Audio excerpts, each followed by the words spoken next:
Hola chiquillos, espero se encuentren bien. En este video voy a dejarle un poquito grabada la resolución del set 5. Ya les aviso inmediatamente que el set 5 de la ayudantía de macroeconomía 2 es un poquito extenso. ¿Ya? Si ustedes lo revisan, yo se lo voy a subir a la plataforma. Una vez que esté este video ya va a estar el set ahí. Tiene 5 ejercicios, ¿ya? Pero tienen bastante texto, ¿ya? Algunos son un poquito más difíciles que otros de entender, pero nada imposible, ¿ya? Nada que no puedan hacer con la materia que les pasó la profe y lo que yo les voy a aportar ahora igual con esta clase. Así que eso, desde ahora yo voy a desactivar mi cámara y voy a empezar a compartir pantalla para poder escribir un poquito más libre. ¿Ya?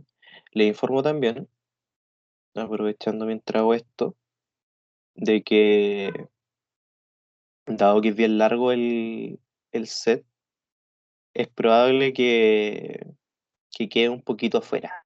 ¿A qué me refiero? Que quede un poquito que no pueda resolver, dado el tiempo. Ustedes saben que las clases que se pueden grabar pueden ser máximo una hora, es decir, estoy viendo la hora aquí, son las 5:09. eh, Ojalá a las 6:10 estar terminando esto, por ende voy a intentar hacer lo máximo posible. De todas formas, en el caso de que no, yo tengo un documento en el que tengo un poquito hecho, ya están como las bases para hacer todos los ejercicios. Me lo pueden pedir, no tengo ningún problema, me hablan al WhatsApp o por Teams. Prefiero al WhatsApp, más rápido. Teams no me llega mucho la notificación al teléfono y se los puedo enviar, no tengo ningún problema. Ahora debería estar viendo usted el set 5, ¿ya? La guía tal como es. El nombre es Expectativa de Inflación y Política Monetaria. Lo que vamos a estudiar aquí, bueno, deberían haber visto ya las clases de la profe, son, la palabra nos dice, cómo yo manejo las políticas monetarias según las expectativas que tiene la gente. Y aquí hay hartas cosas que son bien interesantes y el, la pregunta número uno, no tengo que aquí pasar la pizarra ni nada, simplemente le voy a decir cómo es. ¿Ya? ¿Por qué? Porque es una pregunta más bien teórica. Dice, suponga que la ecuación de precios es P en T más 1 y tiene una E arriba. ¿Qué significa esa E de arriba? Significa que es el precio esperado. ¿Ya? En el periodo T más 1 es igual a un teta por P sub T. ¿Bien? Me pregunta, ¿qué interpretación posee el parámetro teta y ante qué tipo de expectativa estamos cuando teta es igual a 1? Ahora, la interpretación clásica, ustedes la pueden sacar de la materia de profe, probablemente esté ahí.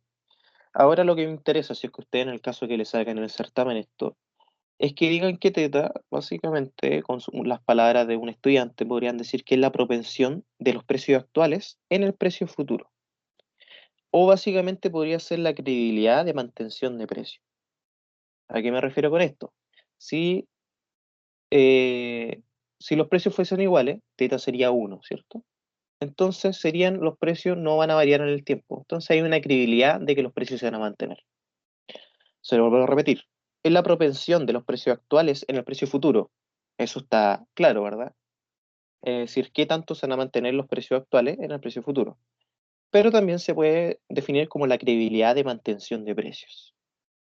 Bien. Ahora, ¿qué pasa cuando el teta es igual a uno? Yo ya les dije un poquito que esto se va a modificar un poco. O sea, ya le introducí un poco la respuesta. Cuando el teta es igual a uno, lo que va a pasar es que el precio esperado en T más 1 va a ser igual al precio actual, ¿ya? Es decir, en el periodo T. Me quiere decir que los agentes formulan sus expectativas de manera adaptativa, es decir, se adaptan a lo que pasa en el pasado. Pero esta es una manera de manera adaptativa estática. ¿Ya? ¿Por qué? Porque no se va a mantener básicamente en ningún periodo del tiempo. Siempre van a pensar que los precios se van a mantener históricamente. Es decir, los precios esperados son iguales a los precios que se dieron en el periodo pasado. ¿Ya? La pregunta uno muy fácil, pero pasemos un poquito a la pregunta 2. El ejercicio 2 me dice considera una economía que posee la siguiente oferta agregada.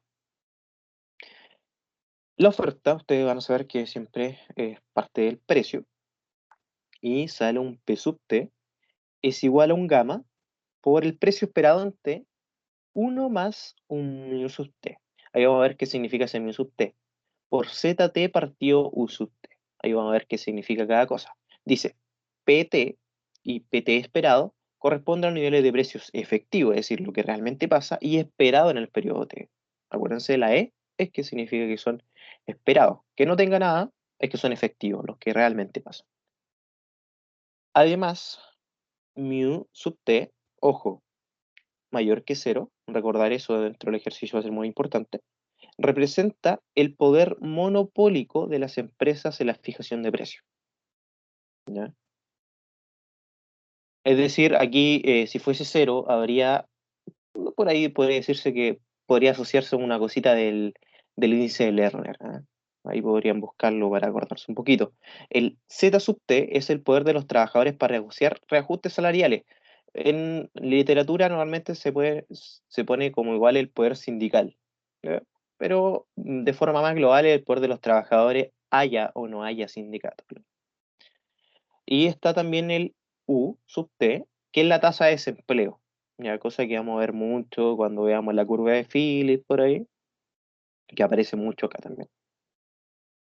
Entonces, dado lo anterior, se pide, y aquí sí es que vamos a pasar a la pizarra, dice encuentra la curva de Phillips de esta economía, denotando la inflación del periodo T como inflación T, pi sub T, obtenga y analice los impactos parciales. ¿Ya? Y después hacer un riguroso y preciso análisis. ¿Ya? Es decir, algo que no se extienda mucho. Así que procedemos. Ejercicio 2. Ustedes saben, ¿ah? Del enunciado que esta es nuestra función de oferta. Tienen que ser muy minuciosos con la anotación aquí. De repente van a ver cosas, por ejemplo, este mu. Ya hay que hacerle la colita primero, o si no se les puede confundir un poco con el U sub T. ¿Ya? Acuérdense que el mu es el poder monopólico y el U es la tasa de desempleo. Entonces, vamos al inciso A.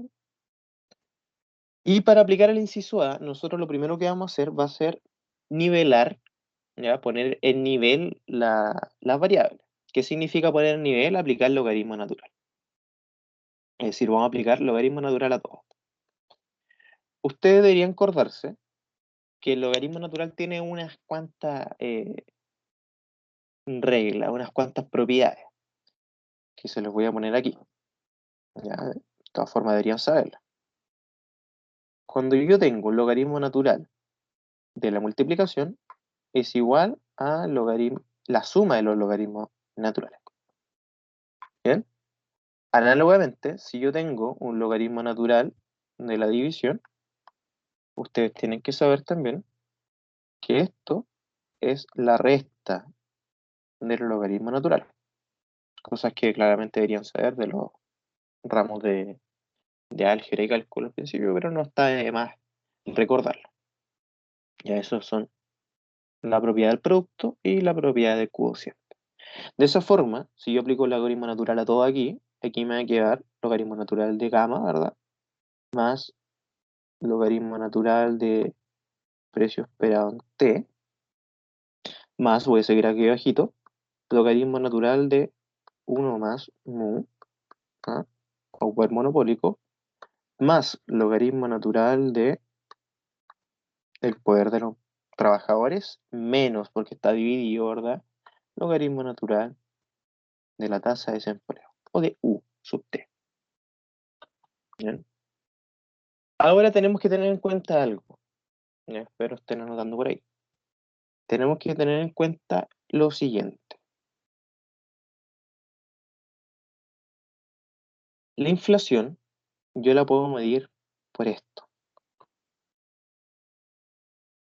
¿Ya? Esto también debería salir en su materia. Es decir, la inflación es el logaritmo natural de los precios menos el logaritmo natural de los precios esperados en el momento t, menos 1, en el periodo anterior. Acuérdense que cuando yo tengo una resta de logaritmos naturales es lo mismo que una variación porcentual. ¿Ya? Así que por eso lo pasamos al logaritmo natural.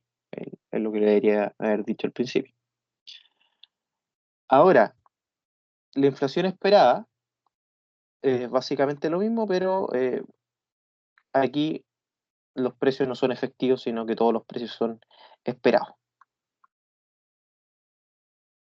¿Ya? Dado eso, lo que vamos a hacer nosotros va a ser restarle a ambos lados este término, porque es un término que me falta. ¿Ya? Lo voy a restar y voy a pasar a otra hojita para mostrárselo.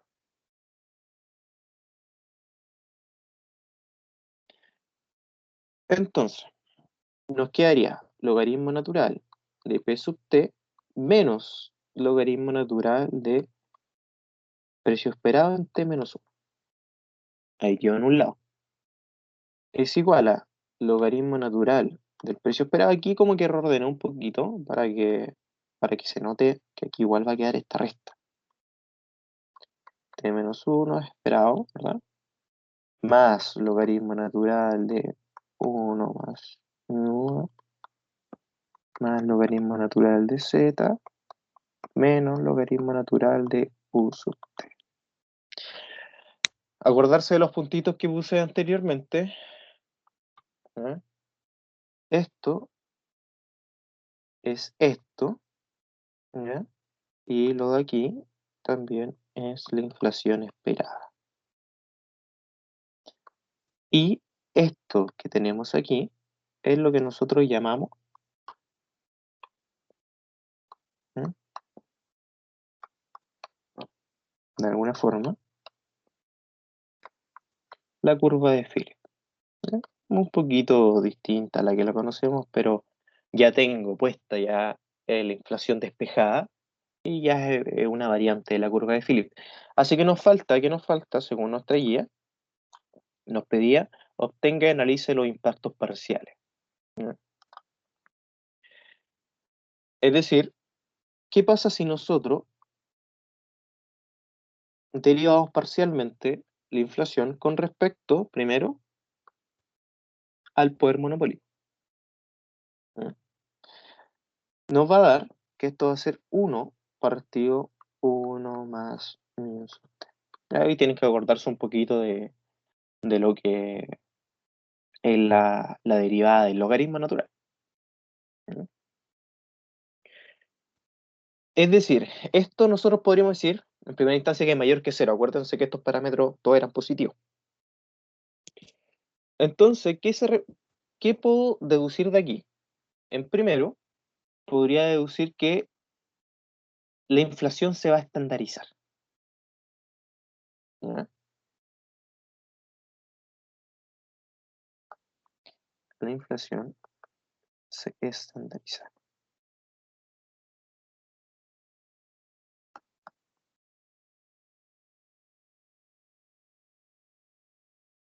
Y dado que fíjese que esto no se lo voy a escribir porque ya me demoraría mucho, dado que va a haber una tendencia al aumento de los precios, ¿ya? También va a haber una tendencia al aumento del poder monopólico. Aquí tenemos que transportarnos un poquito a lo que era microeconomía y qué era el poder monopólico y qué pasaba cuando había mucho poder monopólico.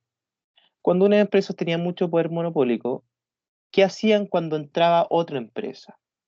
Como la empresa, muchas veces el que tiene el poder monopólico, tiene muchas veces el poder de los costos también, es decir, ellos tienen eh, un costo mucho más bajo del resto, un costo marginal mucho más bajo que el resto, ellos pueden bajar mucho más los precios hasta el poder eliminar a su competencia.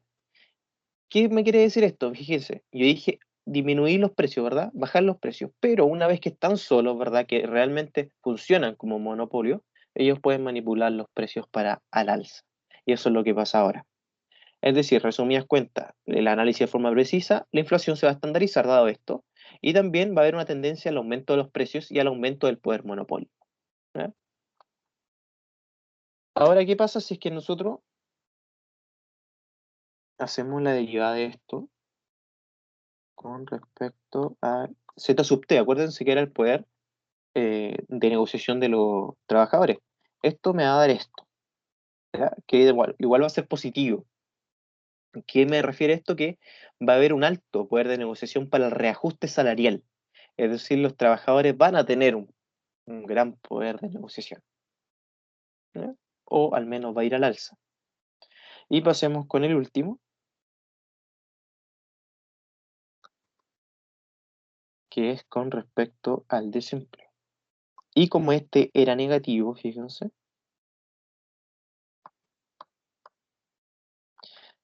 me quedó negativo, claro, algo menor que cero. ¿Y qué se refiere que el desempleo va a ir a la baja? Cuando el desempleo va a la baja, nosotros podríamos decir eso, ¿cierto? Básicamente, el desempleo va a ir a la baja. Nada más, es un análisis muy vago. Un análisis que viene de trasfondo de esto, que va a haber más dinero dentro de la economía. Cada vez que hay más dinero dentro de la economía, el desempleo baja, ¿ya? Así que ese podría ser el análisis en este punto. Acordémonos ya de todo lo que, de esta formulita de aquí, ¿sí? Nos va a ser muy útil. De hecho, la voy a anotar de forma inmediata porque nos va a servir en el inciso B cuando les quiera explicar algo.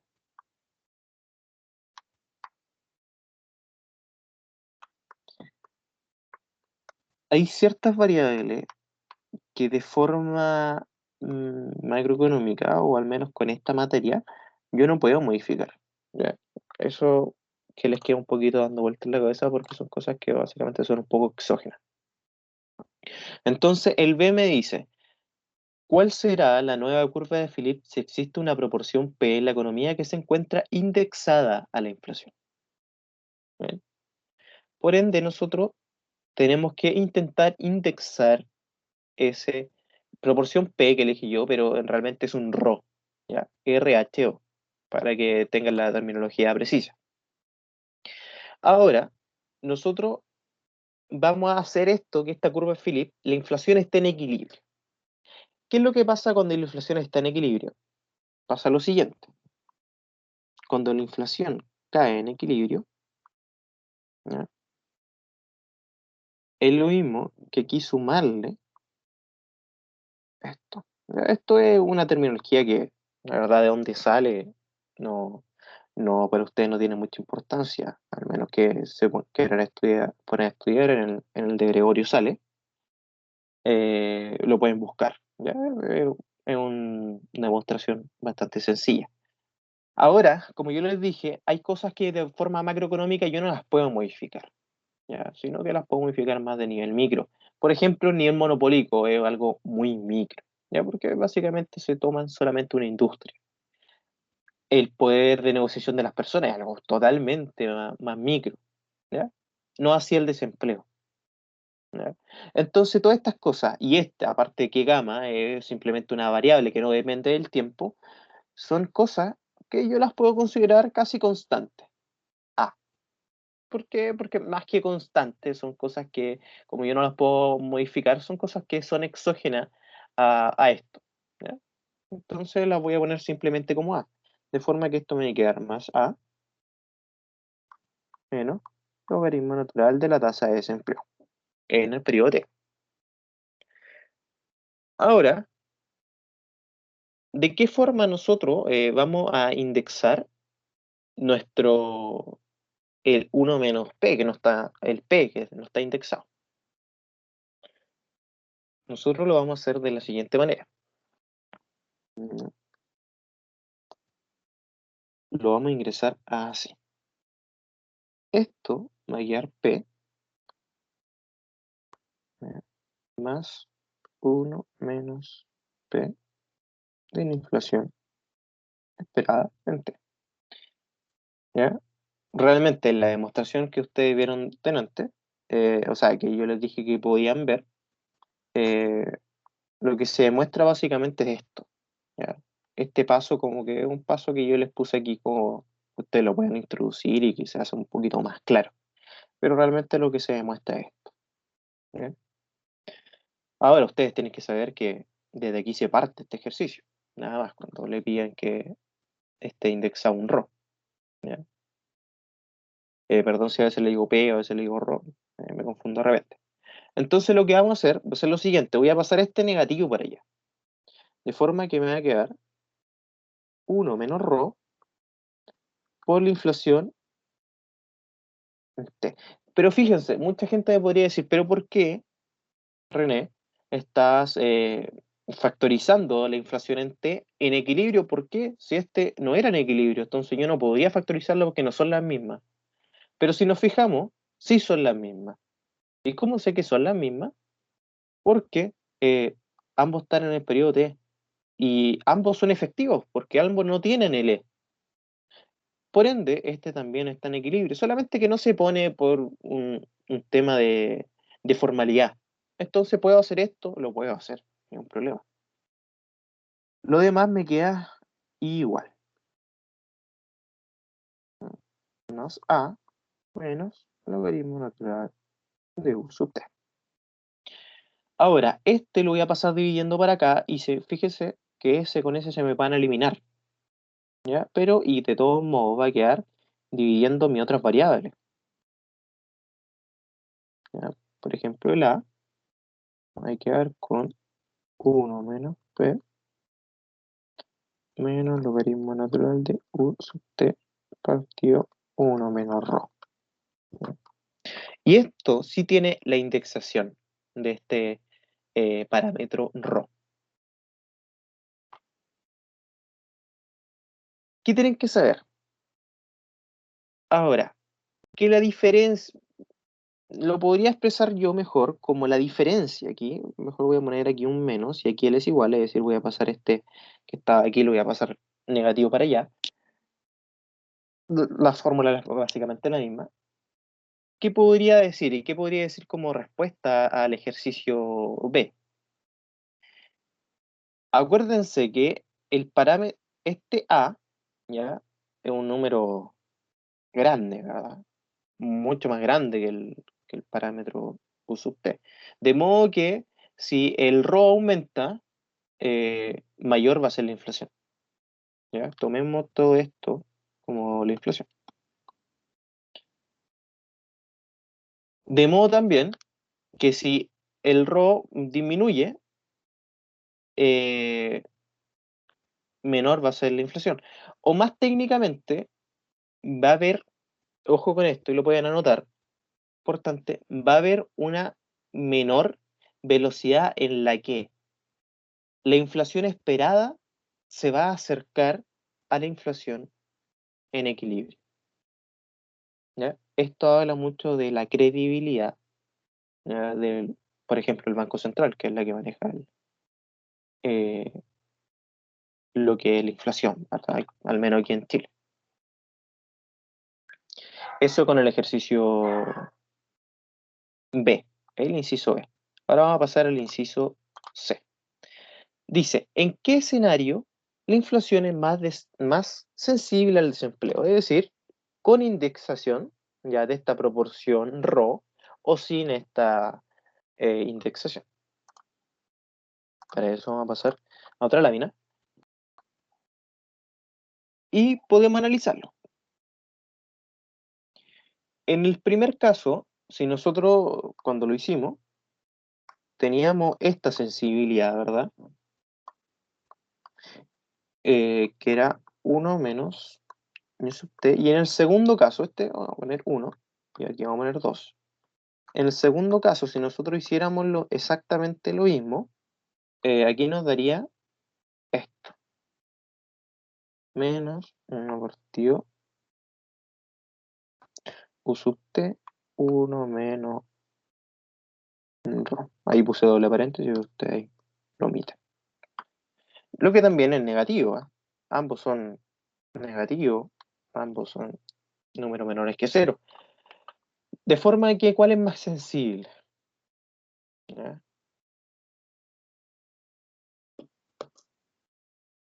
Ustedes tienen que saber, es obvio, ¿verdad? Esta es más sensible. ¿Por qué? Porque el ρ, ¿ya? Ustedes tienen que saber que el ρ igual es positivo, de modo que si yo tengo un denominador, eso me va a hacer este denominador más chico, ¿verdad? Y de modo que va a ser un denominador más chico, cuando el denominador de una fracción disminuye, la fracción en sí aumenta, ¿verdad? Eso es matemáticamente.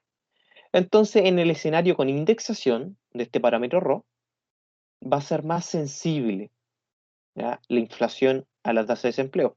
Lo que de algún modo va a ser mucho más bueno para nosotros de forma macroeconómica porque va a ser algo que nos va a aportar mayor información, pero también una mayor volatilidad, ¿ya? Es decir, la inflación eh, va a tener unos cambios más bruscos a al mu sub t, ¿verdad? A lo que es el desempleo, la tasa de desempleo. ¿Mm? Ahora vamos a pasar al D. El C era facilito, ¿ya? Tienen que ahí ver bien las interpretaciones. El D dice encuentre la tasa natural de desempleo, ¿ya? Es decir, esto que está buscando todo este rato. Lo que es fácil, ¿ah? Eh, ya lo van a ver cómo se hace.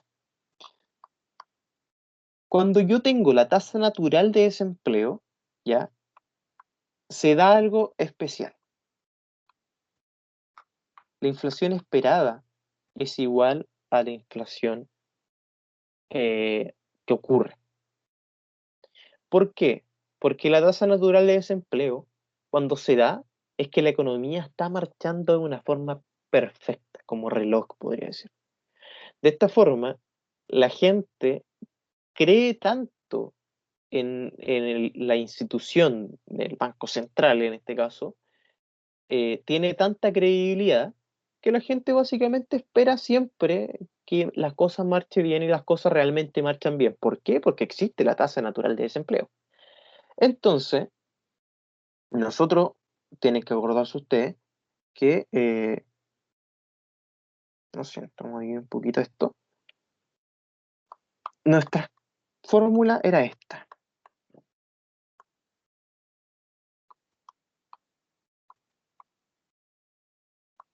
¿ya? Antes de hacer todos los reajustes que hicimos con indexación, ¿verdad? Nuestra fórmula era esta. Vamos a trabajar con esta. Como estas dos son iguales, yo las puedo eliminar y me va a quedar cero es igual a logaritmo natural de gamma más logaritmo natural de uno más mu sub t, aquí me faltó el t, más logaritmo natural de z, ya también que se varía según el tiempo, menos logaritmo natural de u sub t. Fíjense, u sub t es la tasa natural de desempleo. ¿Por qué? Porque ya dije que estos eran iguales. Entonces, como está negativo, lo puedo pasar al otro lado, positivo.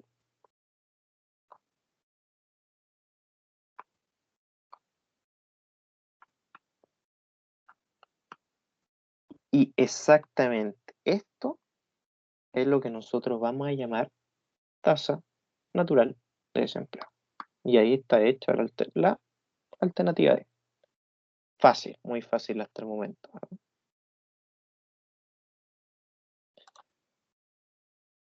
Ahora, exprese la curva de Phillips en función de la tasa de desempleo efectiva y natural, ¿ya? Suponga que además que la curva de Phillips anterior posee la relación esto, ¿verdad? Esto va a quedar de tarea para usted, ¿ya? Yo les dije que esto ya todo el tiempo y tenemos que intentar avanzar lo máximo posible con la guía, así que esto va a quedar de tarea para usted, ya, de todo modo, muy difícil, complicado que esto aparezca en el certamen, ya, pero es importante que ustedes lo sepan porque les va a servir un poquito ya para el siguiente set. Así que si lo hacen, perfecto. De todos modos, eh, lo pueden ver en el de Gregorio. Está. ¿Ya? El E es fácil de hacerlo, tienes que cranearlo un poquito. El F está en el de Gregorio. Yo lo vi por ahí, o eso recuerdo.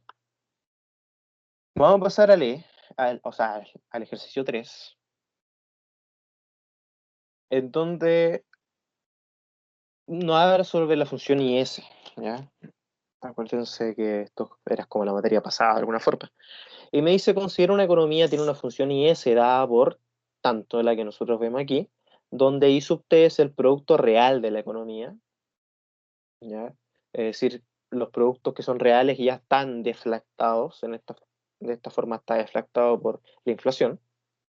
Acuérdense que la inflación es el deflactor intrínseco del PIB, ¿ya? Y sub t es la tasa de interés nominal, PT más uno y PT son los logaritmos de los niveles de precio, ¿ya? En los periodos T más uno y T respectivamente, claro. Y por tanto, E de tanto va a ser la inflación esperada. Tenemos que saber representar las cosas con el E arriba o también de esta forma que tengo así, ¿ya? Igual con una E grande. Como valor esperado. Ahí ustedes tienen que recordar un poco los ramos de estadística. Y ahí los que están en econometría, mucho más fácil se la va a hacer. Eh, de modo que I menos T menos la inflación esperada no es otra cosa que la tasa de interés real esperada, ¿no? Además, es claro que el gasto autónomo, ¿ya? A sub cero, es mayor que cero, ¿ya? Y la pendiente del IS es negativa. ¿Ya? Aquí corrección, esto es una sub cero, ¿ya? Tenga en cuenta que B sub 1t es el choque aleatorio sobre la curva y ya, eso es como tarea, es como el error, ¿ya? Por eso les digo, los que están en econometría lo van a entender mucho más. Es un término de error, ¿ya? Si necesitamos saber más a fondo de lo que es, se los voy a explicar dentro del ejercicio.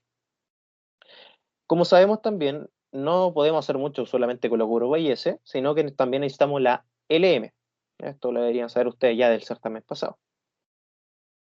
Por otra parte, el mercado monetario se representa la siguiente función LM, ¿ya?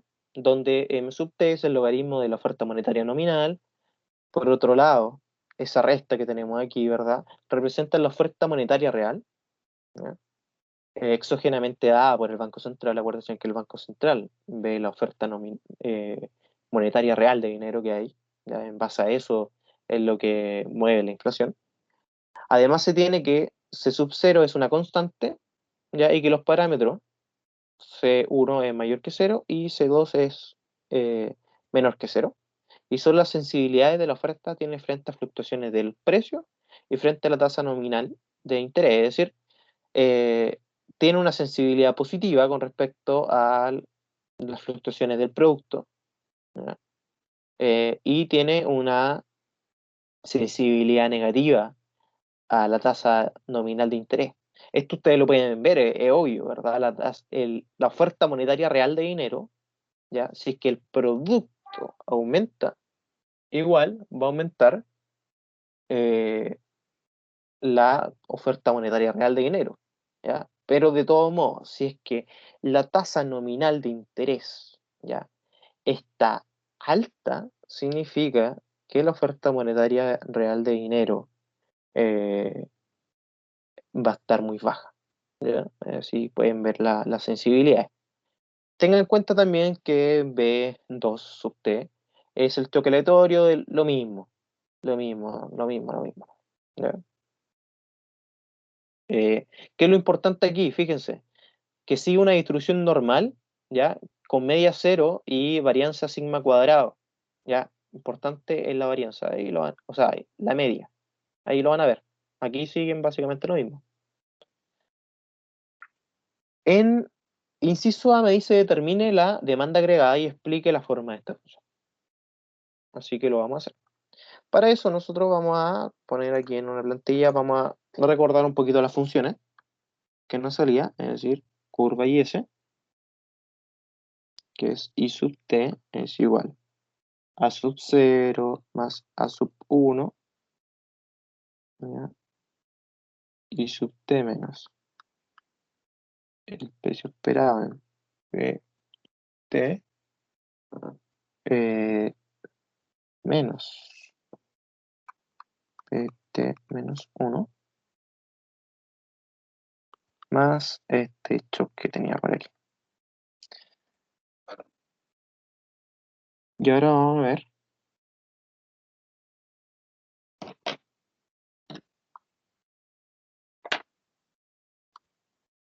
la curva LM.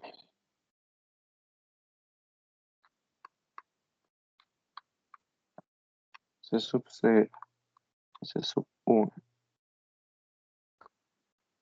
C sub 2,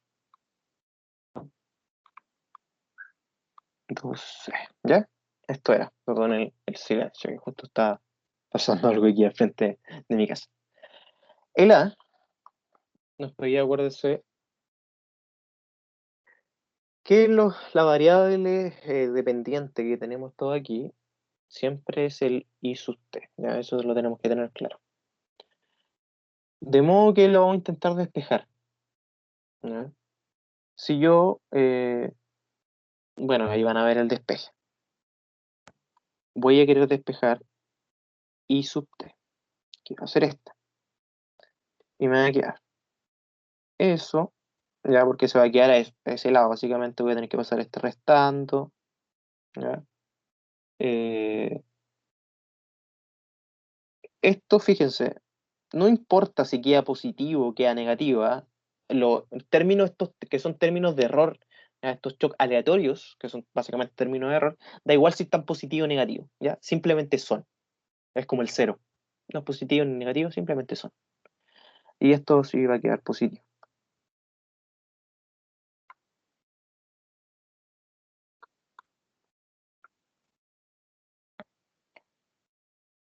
¿Bien? Como yo quiero despejar esto, el I sub t me va a quedar I t. Esto no le debería generar mucha complicación, la verdad, porque básicamente lo que viene aquí eh, es lo que pasamos en el certamen pasado, pero en donde le agregamos un poquito más cositas, ¿no? Pero el procedimiento es el mismo, ¿eh? En este ejercicio al menos. Es decir, aquí ya lo tengo listo. ¿Ya? Tengo listo y tengo despejada esta función. Ahora, pasemos a nuestra otra función que va a ser la LM. Voy a poner esto por aquí. En la LM, ¿qué nosotros hacíamos? Tomar la LM y reemplazar el I. Ya, esto quizás va a ser un poquito enredado aquí, así que necesito que pongan un poquito de atención. C0 más C1 I sub t más C2. Y el C2, en vez de escribir I, voy a poner todo lo que tengo aquí. 0 a 1.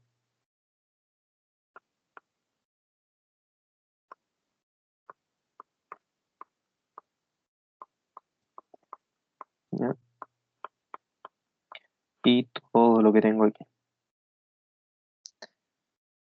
Esto más un B2 sub t. De modo que lo que vamos a hacer va a ser multiplicar ese C2 con todo. ¿Ya? Cosa que voy a hacer, necesito que anoten eso, ya si es que están anotando a la par conmigo, para pasar a la siguiente plana.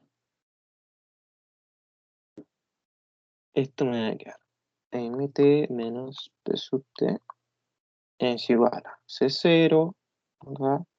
Más c1 por i sub t más c2 partido a 1, ¿no?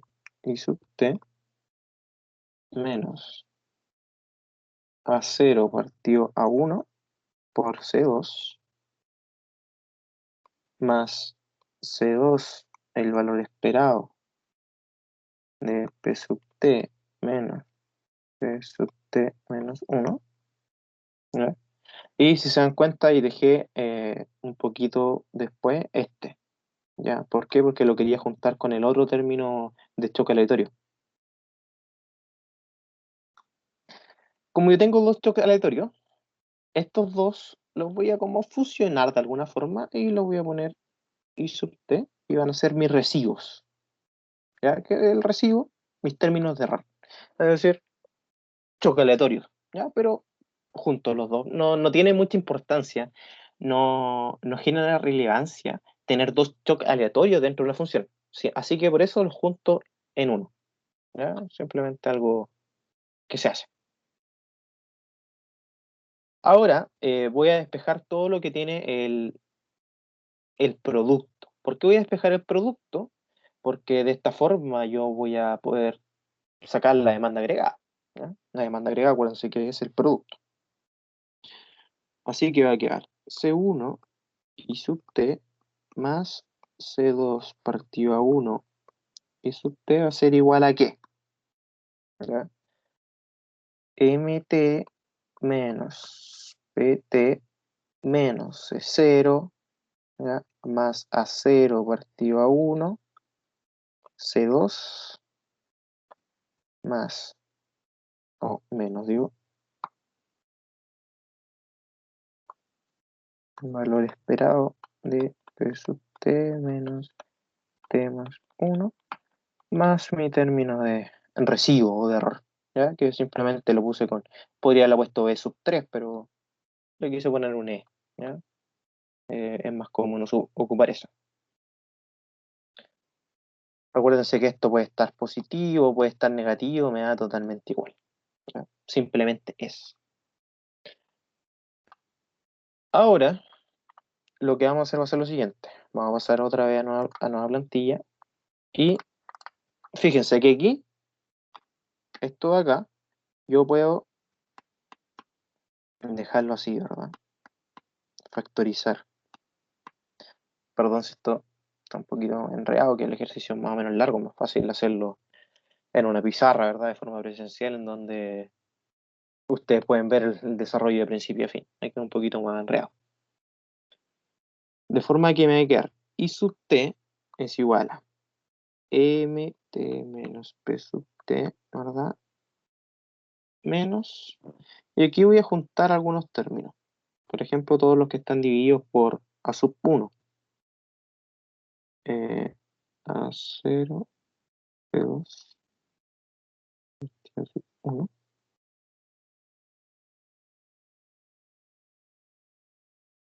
Menos C2 E de PT menos PT menos 1 menos o más mi término de error, me da igual, partido lo que habíamos factorizado delante.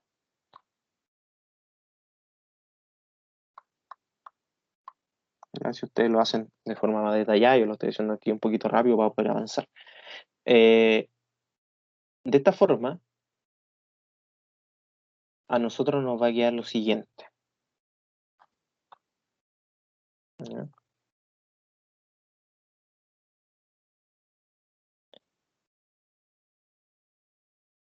El I sub t va a quedar así, como menos C0 a 1 más A0, C2 partido a 1, ¿ya? Si me estoy equivocando aquí, ustedes ahí lo corrigen. O sea, si me estoy equivocando en algún número o algo así, pero el procedimiento es este, ¿eh? Ténganlo claro.